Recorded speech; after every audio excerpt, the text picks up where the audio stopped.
अस्सलाम वालेकुम। उम्मीद करता हूँ आप सब खैरियत से होंगे। एक दफ़ा फिर से आपको लर्नर्स एकेडमी में मोहसिन ख़ान की तरफ से खुशामदीद। जैसे कि लास्ट लेक्चर में हमने मैट्रिसेस की बात की थी और उसने अपर और लोअर ट्रायंगुलर मैट्रिक्स में जाके छोड़ दिया था। आज हम उसी लेक्चर का दूसरा सिलसिला लेकर आए हैं आपके लिए, क्योंकि मैंने ये मुनासिब नहीं समझा कि हम आपके साथ यहाँ तक इस लेक्चर को शरीक रखें और बाकी की चीज़ें डिस्कस ना हो। तो मैंने सोचा कि क्यों ना आप लोगों के लिए वो सारी चीज़ें जो मैट्रिसेस की बेसिक के लिए ज़रूरी है वो सारी की सारी आपके साथ शेयर की जाए। तो इसके लिए मैं अपने नए लेक्चर के साथ आया हूँ और वो फर्दर मोर उस लेक्चर का दूसरा पार्ट है। पहले हमारे पास है scalar multiple of a matrix. हम सबसे पहले इसकी डिफिनेशन पढ़ते हैं कि the product of a matrix. Product का मतलब याद रखना है कि बात हो रही है मल्टीप्लिकेशन की, हम उसको यूज़ करते हैं as a product. C a scalar C and a matrix A is defined by is defined to be the matrix obtained multiplying each element a and c. It is denoted by c. thus देखिए हमारे पास एक दो matrices है, उसको अगर एक scalar है, scalar का मतलब ये है कि एक मैट्रिक्स है, मैंने मैट्रिक्स बनाई, सही है, और उसके अंदर चंद एलिमेंट थे। जिस तरह मैंने कहा कि भाई यहाँ पर ए है, यहाँ पर दूसरा एलिमेंट है, यहाँ तीसरा है, यहाँ चौथा है, यहाँ पांचवा, यहाँ छठा, यहाँ सातवां, यहाँ आठवां, यहाँ नौवां। अब यहाँ पर कोई ऐसा नंबर आ गया और वो यहाँ पर मल्टीप्लाई कर रहा है। जिस तरह यहाँ पर देखा जाए तो ए एक मैट्रिक्स है और सी एक स्केलर क्वांटिटी है। अब जब ये मल्टीप्लाई होगा तो ये सब के साथ आएगा, इसे हम कहते हैं scalar multiplication of a matrix. ये हमारे पास स्केलर क्वांटिटी है। तो होप आप लोगों को स्केलर समझ आया होगा कि स्केलर क्वांटिटी कौन सी होती है जो किसी मैट्रिसेस के साथ मल्टीप्लाई हो, उसे हम स्केलर क्वांटिटी कहते हैं। उसके बाद हमारे पास आती है symmetric matrix. It if the transpose of a matrix is the same matrix then such a matrix is called the symmetric matrix. In order a matrix is said to be the symmetric if the A T is equal to A. अब कल मैंने transpose of matrix की बात की थी, तो मैंने कहा था कि रो कॉलम में चेंज हो जाएंगे और कॉलम रोज में चेंज हो जाएंगे।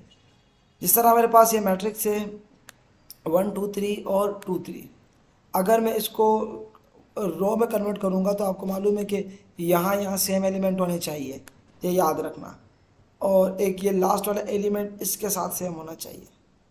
बाकी ये वाले जो है ये अपनी जगह पे सेम ही आते हैं। तो अगर ये बाकी ये एलिमेंट सेम हो जाए तो वो हमारे पास कहलाता है फिर सिमेट्रिक मैट्रिक्स। जिस तरह अगर मैं इसका ट्रांसपोज लूँगा तो वो किसके बराबर आएगा, ए के बराबर आएगा। तो इसे मैं कहूँगा कि ये मैट्रिक्स जो है ये सिमेट्रिक्स है। नेक्स्ट आगे पार्ट की तरफ जाते हैं। हमारे पास अगला होता है skew symmetric matrix. The matrix is said to be skew symmetric if the T is A transpose is minus A. For example, अब बात यह है कि अगर मेरे पास मैं किसी मैट्रिक्स का ट्रांसपोज लूँ, वो बराबर हो उसी मैट्रिक्स के साथ अगर मैं माइनस मल्टीप्लाई कर दूँ उसी के साथ। जिस तरह हमारे पास ये एक मैट्रिक्स है ए, इसका मैंने ट्रांसपोज दिया। ट्रांसपोज देने के बाद ये जो वैल्यूज़ थी ये आप देख रही हैं कि यहाँ पर आ गई, रो में आ गई, और ये दूसरी रो यहाँ पर आ गई, और ये तीसरी वाली ये रही आ गई।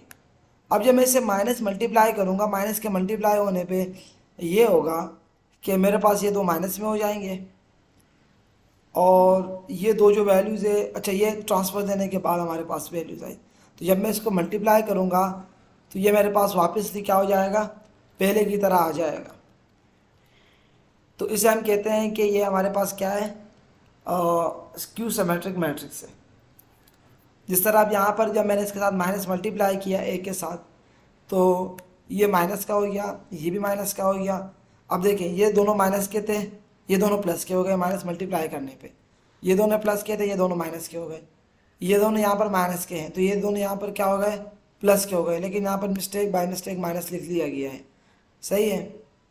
आई थिंक मुझे लगता है ये वाला माइनस नहीं है, बाय मिस्टेक ये लिख दिया गया है, और ये प्लस का है, और ये सॉरी ये माइनस का है, और ये वाला प्लस का है। तो ये बाई मिस्टेक भी, क्योंकि ये वाला माइनस प्लस का है तो यहाँ पर ये प्लस आना चाहिए था, बाई मिस्टेक प्रिंटिंग मिस्टेक हो चुकी है यहाँ पर। तो जब इसको माइनस से मल्टीप्लाई किया तो हमारे पास ये वापस ए ट्रांसपोज के बराबर आ गई। तो इसे हम कहते हैं स्क्यू सिमेट्रिक मैट्रिक्स। फिर हमारे पास अगली बात आती है कॉन्जुगेट ऑफ मैट्रिक्स पे। आपने अगर 9th क्लास में पढ़ा होगा कॉन्जुगेट, तो अब हम आते हैं कॉन्जुगेट की तरफ कि if M A is the matrix of a complex number.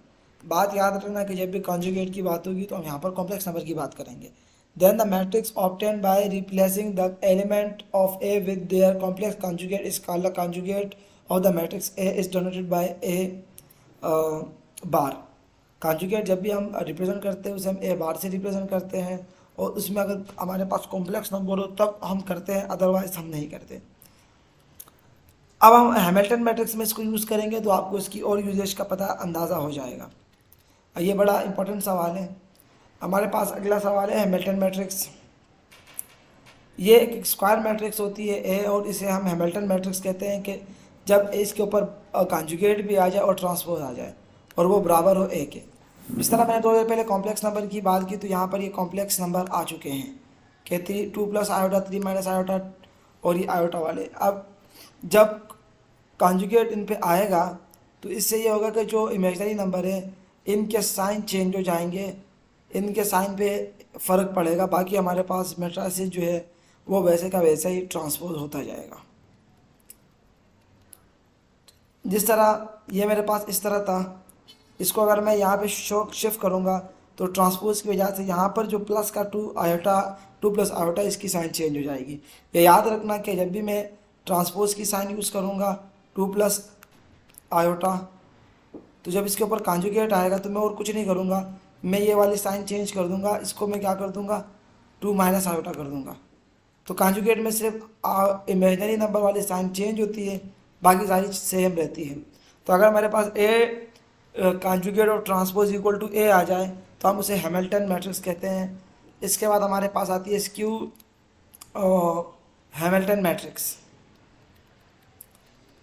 A square matrix is said to be skew Hamilton matrix if A transpose is equal to, अच्छा इसमें भी सेम वही वाला है कि अगर इसको ए को माइनस से मल्टीप्लाई किया जाए और वो इसके बराबर आ जाए, जैसे हमने पिछले वाले में पढ़ा था हैमिल्टन मैट्रिक्स में, स्क्यू और सिमेट्रिक मैट्रिक्स में। तो ये दोनों में ये एक ही है, इसलिए मैं इसको स्किप करके जा रहा हूँ। ट्रैक ऑफ अ मैट्रिक्स हमारे पास होता है if A is a square matrix then the track of A denoted by TRA is defined to be the sum of entire of the main diagonal of A. The track of A is undefined if A is not square matrix. ये बात याद रखना कि जब भी track की बात होगी तो हमने सिर्फ और सिर्फ इन चीज़ों की बात करनी है, या डायगोनल में जो एलिमेंट है इनकी बात करनी है, इनका हमें सम करना है, वो हमारे पास ट्रैक कहलाएगा। अगर ये सिर्फ और सिर्फ स्क्वायर मैट्रिक्स में पॉसिबल है, अगर मैट्रिक्स स्क्वायर ना हो तो इसका मतलब ये भी पॉसिबल नहीं है, यहाँ पर ये ट्रैक्स नहीं बन सकता है। सपोज करो अगर ये एक ही रो ना हो तो यहाँ डायगोनल देखो ये 2 आ रहे, एक एलिमेंट बच जाएगा, जिससे हम इसको फिर ट्रैक नहीं कह सकते। ट्रैक में होने के लिए ज़रूरी है कि डायगोनल में एलिमेंट हो।